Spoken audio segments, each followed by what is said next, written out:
कौन है? एक अजीब सी आवाज ने बिस्तर पर सोई गुंजन को झकझोर कर रख दिया। गुंजन हिम्मत बटोर कर खिड़की के पास गई। उसने धीरे से खिड़की खोलकर देखा, पर बाहर कोई नहीं था। लेकिन जैसे ही वो खिड़की बंद करने लगती है, उसे आंगन में कोई काली परछाई दिखी। कौन है वहाँ? ये कैसी आवाज है? गुंजन को अब हल्का हल्का डर लगने लगा और वो खिड़की से पीछे हटने लगती है। लेकिन तभी उसे ऐसा लगा कि कोई उसकी पीठ के पीछे खड़ा है। उसने तुरंत पलटकर देखा, पर वहां कोई नहीं था। माँ, माँ, माँ! गुंजन की चीखें सुनकर सारे घर वाले जाग गए और सब गुंजन के कमरे की तरफ भागे। क्या हुआ गुंजन? तू ऐसी क्यों चीख रही है? सब ठीक तो है ना? माँ, वहाँ कोई था। उसने मुझे देखा और रोने की आवाज, वो रोने की आवाज, वो क्या? ये क्या कह रही है तू? रुक, मुझे देखने दे। निर्मला ने गुंजन के कमरे की अच्छी तरह से छानबीन की। उसने खिड़की खोलकर बाहर देखा तो बाहर भी कोई नहीं था। कोई तो नहीं है रे, तुझे कुछ वहम हुआ है। और मैंने तुझे कितनी बार समझाया है कि रात में खिड़की बंद रखा कर, पर तू है कि सुनती ही नहीं है। नहीं माँ, मैं कह रही हूँ कोई था यहाँ, आप मेरा यकीन करो। गुंजन को इस कदर परेशान देखकर अब निर्मला को भी कुछ अजीब लग रहा था। उसने गुंजन के सर पर हाथ फेरते हुए कहा, देख गुंजन, तेरा 5वां महीना चल रहा है और प्रेगनेंसी के वक्त ऐसे वहम अक्सर होते हैं। तू डर मत, देख हम सब यही हैं, सब ठीक है। तू सो जा। माँ, आप यहीं रुको। आप कहाँ जा रही हैं? नहीं, मैं कहीं नहीं जा रही गुंजन, तू सो जा। आज मैं यहाँ तेरे कमरे में तेरे साथ ही सोऊंगी और कल से तुझे वैसे भी डरने की जरूरत नहीं है। कल अभिजीत आ जाएगा। क्या वो वापस आ रहे हैं? हाँ, आज ही उसके बाबूजी ने उससे बात की थी। अब जब तक तुम दोनों का बच्चा इस दुनिया में नहीं आ जाता, अभिजीत यहीं तेरे साथ रहेगा। निर्मला की बातों ने अब गुंजन को तसल्ली दे दी थी, क्योंकि पिछले 5 महीनों में अभिजीत मुश्किल से 4 बार उससे मिलने आया था। और अब जैसे जैसे वक्त गुजर रहा था, गुंजन को अभिजीत की सबसे ज्यादा जरूरत थी। पर काम के चलते अभिजीत को वक्त ही इतना नहीं मिलता कि वो घर आ सके। पर अब गुंजन ने सुना कि अभिजीत घर आ रहा है, तब उसकी जान में जान आई। अगले दिन सुबह से ही गुंजन दरवाजे पर टकटकी लगाए अभिजीत की राह देख रही थी। गुंजन, अंदर आजा, बाहर बहुत ठंड है। अभिजीत को आने में वक्त है अभी। नहीं माँ, मैं यहीं रहकर उनका इंतजार करूंगी। निर्मला ने मुस्कुराते हुए अपने पति की तरफ देखकर कहा, आप ही कुछ कहिए इसे, मेरी तो सुनती ही नहीं है। पागलों की तरह दरवाजे के पास बैठकर उसका इंतजार कर रही है। सब आपस में बातें कर ही रहे थे कि तभी किसी ने दरवाजा खटखटाया। अरे देखो कौन है, लगता है अभिजीत आया है। गुंजन ने जैसे ही अभिजीत को देखा, वो भागकर उसके पास गई और उसके गले लगकर रोने लगी। अरे पगली, अब तो रो क्यों रही है? अब तो मैं आ गया हूं ना, देख। अरे लल्ला, सुबह से तेरी राह देख रही है, ना कुछ खाया है ना पिया है। अब तू ही समझा इसे। ठीक है माँ, अब मैं आ गया हूं ना, अब सब संभाल लूंगा। अभिजीत के आने के बाद से गुंजन के चेहरे पर मुस्कुराहट आ गई थी। अब उसे बीती रात के बारे में कुछ भी याद नहीं था। और अब सारा दिन अच्छे से बिताने के बाद फिर रात हो गई। अभिजीत और गुंजन सोने चले गए थे और रात का वही कुछ 12 बज रहा था। तभी एक आवाज से गुंजन की नींद टूट गई। कौन है? कौन है? माँ, माँ आओ ना मेरे पास। माँ। गुंजन के कानों में बार बार एक बच्चे की आवाज गूंज रही थी, जैसे वो उसे अपनी तरफ बुला रहा हो। थोड़ी देर बाद ही गुंजन को एक परछाई दिखी और वो उसके पीछे पीछे चल दी। उस वक्त गुंजन अपने होश में नहीं थी। वो पागलों की तरह उस परछाई के पीछे चल रही थी और चलते चलते वह घर के आंगन में पहुंच गई। तभी उसका भ्रम टूटा और उसकी आंखों के सामने जो था उसे देखकर उसकी चीख निकल गई। बचाओ, बचाओ, ये लाल कदमों के निशान, ये खून। चीखते चीखते गुंजन वहीं आंगन में बेहोश होकर गिर गई। जब सारे घर वाले बाहर आए और उन्होंने इस तरह गुंजन को बेहोश पड़े देखा तो सब हैरान रह गए। गुंजन, उठो, क्या हुआ तुम्हें? उठो गुंजन। लल्ला, तू तो उसके साथ ही सोया था ना, फिर ये यहाँ कैसे? मुझे नहीं मालूम माँ, गुंजन बाहर कब आई? मैं तो सोया हुआ था। अब छोड़िए ये सब, पहले इसको अंदर ले चलते हैं। सब गुंजन को कमरे में लाकर उसे होश में लाने की कोशिश करने लगे। थोड़ी देर बाद जब गुंजन को होश आया तो फिर वो उन्हीं लाल कदमों के निशान के बारे में बात कर रही थी। वो लाल निशान, वो खून, वो बच्चा। क्या कह रही हो गुंजन? कौन सा बच्चा, कौन से कदमों के निशान? कुछ नहीं है यहाँ। और तुम इतनी रात गए आंगन में क्या करने गई थी? वो बच्चा। कौन सा बच्चा गुंजन? अपने घर में कोई बच्चा नहीं है। मैं आप लोगों से कह रही हूँ ना, यहाँ एक बच्चा था और वो लाल कदमों के निशान, वो खून। रुकिए, आप सबको मुझ पर यकीन नहीं है ना? मैं अभी दिखाती हूँ। गुंजन भागी भागी आंगन की तरफ गई और जमीन की ओर इशारा करने लगी। ये देखो, यही थे वो निशान। गुंजन, कौन से निशान? यहाँ कोई निशान नहीं है। तुम्हें क्या हो गया है? क्यों ऐसी बहकी बहकी बातें कर रही हो? गुंजन ने देखा कि कोई उसकी बातों पर यकीन नहीं कर रहा है। वो चीख चीख के रोने लगी। आप सबको लग रहा है कि मैं झूठ बोल रही हूँ। माँ, आप तो मेरा यकीन करो, वो बच्चा यही था और वो निशान भी। बेटा, ऐसा नहीं है कि हम तुझ पर यकीन नहीं कर रहे, पर बेटा यकीन करने के लिए कुछ होना तो चाहिए। तो खुद देख, यहाँ कोई निशान नहीं है, कोई बच्चा नहीं है। मेरी बात मान, तुझे आराम की जरूरत है। आजा, सो जा चलकर। नहीं, मुझे कहीं नहीं जाना। जब तक आप लोग मेरी बात नहीं मान लेते, मुझे कहीं नहीं जाना। ये क्या पागलपन है गुंजन? बच्चों जैसी जिद मत करो और चलो यहाँ से। सब गुंजन को अंदर ले जाने की कोशिश कर ही रहे थे, तभी अचानक उसके पेट में तेज दर्द होने लगा। 5 महीने की प्रेग्नेंट गुंजन का पेट अब अच्छा खासा फूल गया था और समझ में भी आने लगा था। अचानक गुंजन को महसूस होने लगा जैसे उसके पेट में कोई हलचल हो रही हो।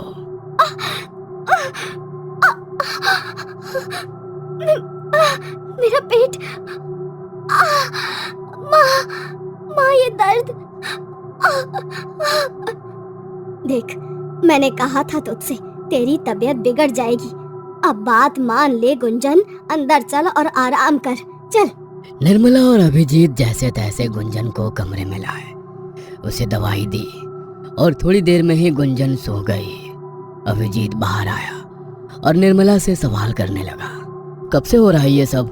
क्या बताऊं लल्ला, यही कुछ 15 दिन पहले से ही बहू ऐसी अजीब सी हरकतें कर रही है। कभी आधी रात में उठकर कहती है कोई बच्चा है, कोई बुला रहा है, तो कभी नींद में चलते चलते छत तक चली जाती है। आपने डॉक्टर से बात की? नहीं लल्ला, 4 महीने के बाद ऐसा सब होता है गर्भवती औरतों के साथ। हमें लगा 1-2 दिन के बाद सब सही हो जाएगा, पर अब जब पानी सर के ऊपर जाने लगा तो तेरे बाबूजी ने तुझे बुलाया। आप लोग ये बात मुझे अब बता रहे हैं?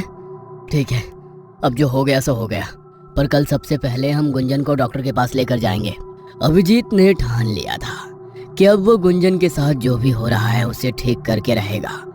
उसे लग रहा था डॉक्टर के पास जाने से सब ठीक हो जाएगा, पर वो ये नहीं जानता था कि ये दलदल है और अब सिर्फ गुंजन ही नहीं बल्कि भीलवाड़ा की हर गर्भवती औरत इस दलदल में फंस चुकी थी। कौन सा तूफान कब भीलवाड़ा पर आने वाला था ये तो वक्त ही बताएगा। रात के हंगामे के बाद अब सुबह सब ठीक था, सब चैन की नींद में थे। तभी एक आवाज ने हर किसी की धड़कनें रोक दी। माँ, बाबूजी, अभी आओ, जल्दी आओ, ये सब देखो, ये क्या हुआ, जल्दी आओ सब, मेरा बच्चा। सब दौड़ते हुए गुंजन के कमरे में गए और उन्होंने वहां जो देखा उसे देखने के बाद सबकी आंखें फटी की फटी रह गईं। गुंजन, ये तेरे पेट को क्या हुआ? कल तक तो ये फूला हुआ था। माँ, मुझे कुछ समझ नहीं आ रहा। ये सब क्या है? मेरा बच्चा। माँ, मैंने कहा था आप लोगों से कुछ तो ठीक नहीं हो रहा है, पर आपने मेरी बात नहीं मानी। अब देखिए ये सब क्या हो गया। गुंजन, तुम घबराओ मत, हम अभी डॉक्टर के पास जाएंगे। तुम देखना, सब ठीक होगा, हमारे बच्चे को कुछ नहीं होगा। तुम आओ, चलो मेरे साथ। निर्मला गुंजन की हालत देखकर अपना सर पकड़कर जमीन पर बैठ गई, क्योंकि जो कुछ भी हो रहा था वो कोई साधारण बात नहीं थी, या यूं कहें कि नामुमकिन है।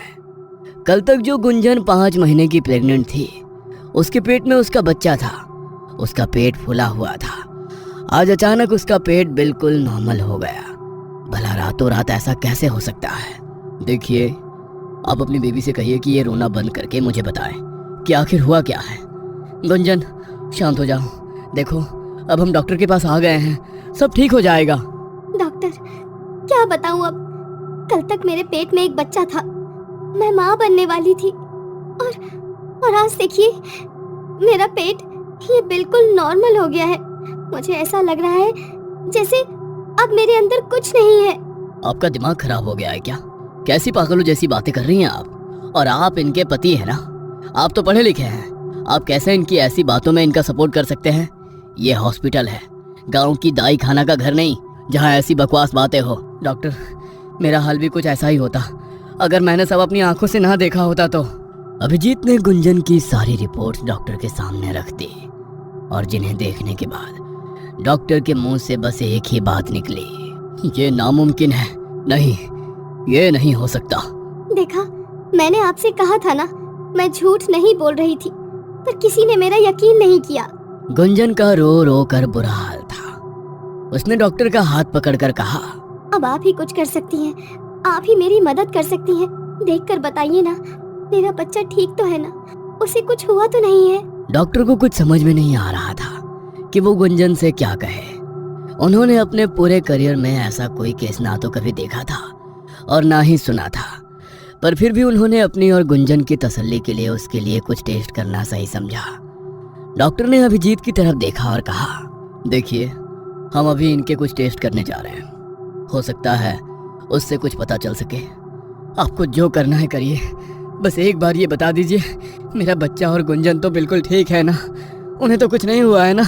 डॉक्टर ने गुंजन का अल्ट्रासाउंड किया, और उसकी रिपोर्ट देखने के बाद उनकी ये समझ में नहीं आ रहा था कि वो अभिजीत और गुंजन को क्या जवाब दे। और तब तक निर्मला और अभिजीत के बाबूजी भी हॉस्पिटल आ गए थे। क्या हुआ लल्ला? डॉक्टर क्या बोली? सब ठीक तो है ना? माँ, वो अभी कुछ टेस्ट करने के लिए गुंजन को अंदर लेकर गए हैं, उसके बाद ही कुछ मालूम चलेगा। मुझे तो लग रहा है ये कहीं कोई प्रेत पिशाच का चक्कर तो नहीं।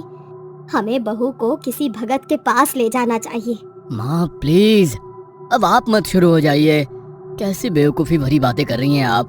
बाबूजी, आप ही समझाइए ना इन्हें। भगवान के लिए अब तुम चुप हो जाओ, वैसे भी कम मुसीबत नहीं है। सब आपस में बातें कर ही रहे थे कि तभी डॉक्टर अंदर से गुंजन को साथ लेकर आया। डॉक्टर को देखते ही वो तीनों उनकी तरफ चले गए। कुछ पता चला डॉक्टर? सब ठीक है ना? बताइए ना, बहू और उसका बच्चा ठीक तो है ना? देखिए, अब जो बात मैं आपसे कहने जा रहा हूँ उसे सुनने के लिए शायद आप में से कोई तैयार नहीं है, और ना ही मैं था, पर अब यही सच है। डॉक्टर की बात सुनकर अभिजीत और निर्मला घबरा जाते हैं। अभिजीत समझ जाता है कि उसका बच्चा अब इस दुनिया में नहीं रहा। वही निर्मला की आंखों से तो आंसू गिरने लगते हैं। आप चुप क्यों हैं? बोलिए ना, ऐसी क्या बात है? मेरी बहू और बच्चा ठीक तो है ना? काश मैं ऐसा कह पाता। गुंजन ने अपना बच्चा खो दिया है, लेकिन हैरानी की बात यह है कि हमें गुंजन के गर्भ में बच्चे का एक भी चिन्ह नहीं मिला। ऐसा कैसे हो सकता है? ऐसा लग रहा है जैसे वो कभी प्रेग्नेंट थी ही नहीं। मुझे तो ये बुद्धि बिल्कुल समझ में नहीं आ रही। मुझे उम्मीद है कि आप लोग मुश्किल समय में गुंजन के साथ खड़े रहेंगे। ये आवाज कैसी? कहीं गुंजन? सब लोग भागते हुए गुंजन के कमरे में पहुंचे तो देखा कि गुंजन पागलों की तरह बिस्तर पर रखे कंबल और तकियों को फाड़ रही है और जोर जोर से चीख रही है, मेरा बच्चा, मेरा बच्चा। मेरा बच्चा कहाँ है? मैं सब बर्बाद कर दूंगी। मैं अपने बच्चे को कुछ नहीं होने दूंगी। गुंजन की ये हालत देखकर अभिजीत की आंखों से आंसू छलक आते हैं और वो भागकर उसे गले लगाने की कोशिश करता है। गुंजन शांत हो जाओ, सब ठीक हो जाएगा, प्लीज मेरी बात सुनो। अभिजीत के गले लगाते ही गुंजन चीख चीख कर रोने लगती है। अभिजीत, मेरा बच्चा, ये सब मेरे बच्चे के कातिल हैं। मैं इन्हें जिंदा नहीं छोड़ूंगी। अभिजीत, गुंजन को अभी सख्त आराम की जरूरत है, मैं इसे बेहोशी का इंजेक्शन लगा देता हूँ। नर्स कमरे में आती है और जबरदस्ती गुंजन को बेहोशी का इंजेक्शन लगा देती है। अब गुंजन शांत हो चुकी थी। सबने उसे आराम करने के लिए कमरे में अकेला छोड़ दिया। गुंजन की इस हालत का जिम्मेदार मैं ही हूँ, मुझे उसे अकेला छोड़ना ही नहीं चाहिए था। ये तो क्या बोल रहा है बेटा? ये सब तेरी वजह से नहीं, बल्कि उस शराब की वजह से हो रहा है जो भीलवाड़ा को बर्बाद कर चुका है। मुझे तो लगा था कि वो सारी बातें झूठी थी, मगर आज सब सच देख लिया। अब बस भी करो माँ, आज के जमाने में भी शराब और भूतों जैसी बातों पर यकीन करते हो। ये सब कुछ नहीं होता। मुझे तो लगता है कि गुंजन को कोई बीमारी हुई है। इस वक्त उसकी मानसिक स्थिति बिल्कुल ठीक नहीं है। मुझे सावित्री को बुलाना ही होगा, वही है जो गुंजन को संभाल सकती है। ये दिल्ली है, जहाँ के एक बड़े अस्पताल में सावित्री काम करती है। वो एक मनोवैज्ञानिक है और ऐसे कई केसेस को साइंस की मदद से हैंडल करती है जिन्हें ये दुनिया भूत का नाम दे चुकी है। सावित्री भूतों में यकीन नहीं करती है। वो इस वक्त कुछ मनोवैज्ञानिकों के साथ एक मीटिंग कर रही थी कि तभी उसके पास किसी का कॉल आता है। क्या? ये कैसे हो सकता है? भाभी कैसी हैं? हाँ, आप बिल्कुल मत कीजिए, मैं कल ही पहुंचती हूँ। क्या हुआ सावित्री जी, सब ठीक तो है ना? जी हाँ, सब ठीक है। सॉरी, पर मुझे एक अर्जेंट केस मिला है तो मुझे जाना होगा। सावित्री ट्रेन से उतरती है। वो अपने हाथ में एक बैग पकड़े हुए गांव की तरफ बढ़ रही है। रास्ते में लोग उसे अजीब निगाहों से देखते हैं। गांव की गलियों में गहराती खामोशी और हल्की हवाओं का शोर माहौल को और रहस्यमय बना रहा है। भीलवाड़ा अभी भी नहीं बदला। वही पुरानी सड़कें, डरे हुए लोग और एक अजीब सी खामोशी। न जाने क्यों मैं जब भी यहाँ आती हूँ मुझे कुछ अजीब वाइब्रेशंस महसूस होती हैं। सावित्री कई सालों बाद अपने गांव लौट रही थी। पिछली रात उसे अपने परिवार से गुंजन के अजीब बर्ताव के बारे में खबर मिली। ये खबर सुनकर उसके मन में कई सवाल उठे जिनका जवाब वो खुद ढूंढने के लिए यहाँ आई थी। सावित्री, तुम आ गई। मुझे पता था तुम आओगी। तुम ही मेरी मदद कर सकती हो। गुंजन के चेहरे पर थकावट और डर साफ झलक रहा था। वो सावित्री को देखते ही गले लग गई। गुंजन, सब ठीक है, तुम बिल्कुल फिक्र मत करो, मैं सब ठीक कर दूंगी। लेकिन तुम इतनी डरी हुई क्यों लग रही हो? बात क्या है? वो बच्चा, वो मुझे हर जगह दिखता है। कभी वो मेरा पल्लू पकड़कर मेरे पीछे पीछे चलता है, तो कभी इसी दरवाजे के पास खड़े होकर माँ चिल्लाता है। उसी ने और मेरा बच्चा।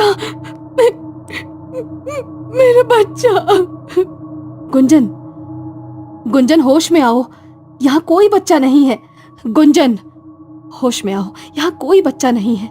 सावित्री गुंजन को पकड़कर जोर से हिला देती है और गुंजन का वहम टूट जाता है। ये इतनी तेज हवाओं का झोंका क्यों चलने लगा? खैर, गुंजन, चलो अंदर चलते हैं। माँ, सावित्री, मेरी लाडो, तू कैसी है बेटा?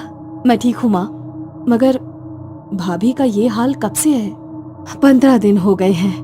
कभी अचानक चीख पड़ती है, कभी कहती है कोई उसे बुला रहा है। डॉक्टर को दिखाने की सोची थी, लेकिन हमें लगा सब ठीक हो जाएगा, मगर इसकी हालत तो दिन ब दिन बिगड़ती ही जा रही है। भाई कहाँ है? कहीं नजर नहीं आ रहे। अभिजीत, वो बेचारा हर वैद्य और डॉक्टर के चक्कर काट रहा है। उसके गले से तो रोटी तक नहीं उतरती है। तभी तो तुझे बुलाया है ताकि तू इसे ठीक कर सके। निर्मला की बातें सुनकर सावित्री की चिंता और बढ़ गई। उसने घर का मुआयना लेने का फैसला लिया। वो बहुत थक गई थी, इसलिए थोड़ा आराम करना चाहती थी। मैं भी कितनी पागल हूँ। पूरे 1 साल बाद मेरी लाडो घर वापस आई है और मैंने उसे खाने तक भी नहीं पूछा। तू ये सब छोड़, जाकर अपने कमरे में आराम कर। मैंने तेरी पसंदीदा दाल बाटी बनाई है, लाती हूँ। हाँ, मेरा कमरा, कितना सुकून मिलता है अपनी पुरानी चीजों को देखकर। लेकिन ये रोने की आवाज कहाँ से आ रही है? सावित्री अपने कमरे में बैठी थी, लेकिन गुंजन के कमरे से आती सिसकियों ने उसे बेचैन कर दिया। उसने तुरंत कमरे की ओर रुख किया। दरवाजा खोलते ही उसे भीतर का भयावह दृश्य दिखा। सावित्री, तुम आ गई, मुझे बचा लो, मुझे कुछ हो रहा है। गुंजन पलंग पर बैठी थी, लेकिन उसकी आंखों में एक अजीब सी घबराहट और थकावट साफ झलक रही थी। उसका चेहरा पीला पड़ चुका था और वो अपने हाथों को बार बार देख रही थी, जैसे कुछ छूट गया हो। भाभी, ये क्या हाल बना रखा है?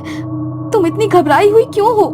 सावित्री ने गुंजन के पास जाकर उससे बात करने की कोशिश की, लेकिन गुंजन के चेहरे पर डर और बेचैनी थी। उसके शब्द बिखरे हुए और असमंजस भरे थे। मेरा बच्चा, मैंने उसे देखा था, वो मुझे पुकार रहा था। गुंजन, इस कमरे में कोई नहीं है। देखो, यहाँ सिर्फ मैं हूँ और तुम्हें डरने की बिल्कुल जरूरत नहीं है। तुम खुलकर मुझे बता सकती हो, क्या तुम किसी के दबाव में आकर ये सब कर रही हो? नहीं, वो अभी भी यही है। वो तुम्हें देख रहा है। उस रात जब मैंने परछाई देखी, उसने मुझे बुलाया। वो बच्चा, उसने कहा, माँ मेरे पास आओ। और फिर खून, लाल कदमों के निशान। वो आएगा, वो रात को जरूर आएगा। क्या? लेकिन भाभी, ये कैसे हो सकता है? तुमने कहा था कि तुम्हारा बच्चा गायब हो गया। फिर ये बात तुम नहीं समझोगी सावित्री। वो मेरे साथ है, हर जगह। उसकी आवाज, उसकी परछाई, वो हर रात आता है। कभी मुझे बुलाता है, कभी रोता है। गुंजन का शरीर कांप रहा था। वो अपने पैरों को घुटनों से लपेटे बैठी थी, जैसे किसी अदृश्य शक्ति से बचने की कोशिश कर रही हो। सावित्री ने उसकी नब्ज जांची। भाभी, तुम्हें आराम की जरूरत है। मुझे लगता है ये सब तुम्हारे दिमाग का भ्रम है। मैं यहाँ हूँ, सब ठीक हो जाएगा। सब ठीक नहीं होगा सावित्री, तुम नहीं जानती। ये सब कालिंदी का काम है। वो मुझे ले जाएगी। उसने कहा है तेरे बच्चे की जगह अब तुझे जाना होगा। कालिंदी? कौन कालिंदी? भाभी, ये सब तुम्हारे दिमाग की उपज है। तुम्हारे दिमाग पर गहरे सदमे का असर हुआ है। तुम आराम करो, मैं तुम्हारे लिए कुछ दवाई लाती हूँ। दवाई काम नहीं करेगी सावित्री, मैं श्रापित हूँ। ये सिर्फ शुरुआत है। भाभी, ये सब क्या बड़बड़ा रही हैं? बच्चा, लाल निशान, और अब ये कालिंदी कौन है? सावित्री समझ गई कि ये कोई साधारण समस्या नहीं है। उसने अपने बैग से अपनी नोटबुक निकाली और गुंजन के लक्षण लिखने लगी। हर छोटी बड़ी बात वो दर्ज कर रही थी। इसका मतलब गुंजन जिससे डरती है वो रात को आएगा, और आज रात मुझे चौकन्ना रहना होगा। मुझे कोई ना कोई सुराग जरूर मिलेगा। रात गहरी हो चुकी थी। घर के सभी लोग सो चुके थे, लेकिन सावित्री को नींद नहीं आ रही थी। सावित्री कमरे में अपनी नोटबुक में लिख रही है, लेकिन हवाओं की गूंज और हल्की फुसफुसाहटों ने माहौल को भयानक बना दिया था कि तभी अचानक खिड़की पर दस्तक हुई। ये आवाजें, इतनी देर रात खिड़की पर कौन हो सकता है? कौन है? सावित्री ने खिड़की की ओर देखा, लेकिन कुछ नहीं दिखा। उसने खिड़की के पास जाकर बाहर झांका। आंगन में हल्की हल्की धुंध फैली हुई थी। तभी उसे वहां पर एक परछाई दिखी। ये कौन हो सकता है? इस वक्त बाहर कौन है? जैसे ही उसने ध्यान से देखा, वो परछाई घर के पुराने मंदिर की ओर बढ़ने लगी। बिना किसी हिचक के सावित्री ने दरवाजा खोला और उसके पीछे पीछे चल दी। मंदिर तक पहुंचने पर उसने देखा कि दरवाजे पर लाल कदमों के निशान थे। खून जैसा लगने वाला द्रव्य नीचे बह रहा था। सावित्री ने झुककर उसे छूना चाहा, लेकिन तभी माँ, मेरे पास आओ माँ। सावित्री ने देखा कि मंदिर के भीतर दीवारों पर खून से बने अजीब चिन्ह थे। वहां एक पालना था जो धीरे धीरे हिल रहा था। कौन है यहाँ? कौन ये सब कर रहा है? जवाब में सिर्फ सन्नाटा था। सावित्री ने कदम बढ़ाया और जैसे ही उसने पालने के भीतर झांका, उसे वहां एक कंकाल देखा। बच्चे के कंकाल का एक हाथ उसकी ओर बढ़ा हुआ था। नहीं, ये सच नहीं हो सकता। सावित्री पीछे हटने लगी, लेकिन तभी मंदिर के दरवाजे जोर से बंद हो गए। वो भागने की कोशिश कर रही थी जब उसकी आंखों के सामने लाल रोशनी चमकी। मंदिर में अचानक एक चेहरा प्रकट हुआ। ये कालिंदी का चेहरा था। उसकी आंखें गुस्से और दर्द से जल रही थी। वो सावित्री की ओर बढ़ रही थी। ये श्राप मैंने दिया है, लेकिन ये दर्द तुम सब ने मुझे दिया था। अब कोई इसे नहीं रोक सकता। सावित्री ने अपने पूरे दम से चीख मारी और दरवाजा खोलने की कोशिश की। किसी तरह वो बाहर निकली और भागकर घर पहुंची। उसकी सांसें तेज चल रही थी। तुम भी देखाई है ना? अब तुम जान गई कि ये सब सच है। गुंजन के साथ घर के बाकी लोग भी बाहर आ गए। सावित्री का शरीर मानो जम सा गया हो। उसकी बोलती बंद थी। क्या हुआ सावित्री? तुम यहाँ आंगन में क्या देखा तुमने? कुछ बोलती क्यों नहीं? सावित्री, चुप क्यों हो? माँ कुछ पूछ रही है। वो कालिंदी कालिंदी। सावित्री को अब एहसास हो गया था कि ये घटना सिर्फ कल्पना नहीं थी। वो गुंजन की बातों पर यकीन करने लगी, लेकिन सवाल ये था कि क्या वो घर वालों को सच बता पाएगी। आगे क्या होगा देखने के लिए हमारे चैनल को सब्सक्राइब कर लें।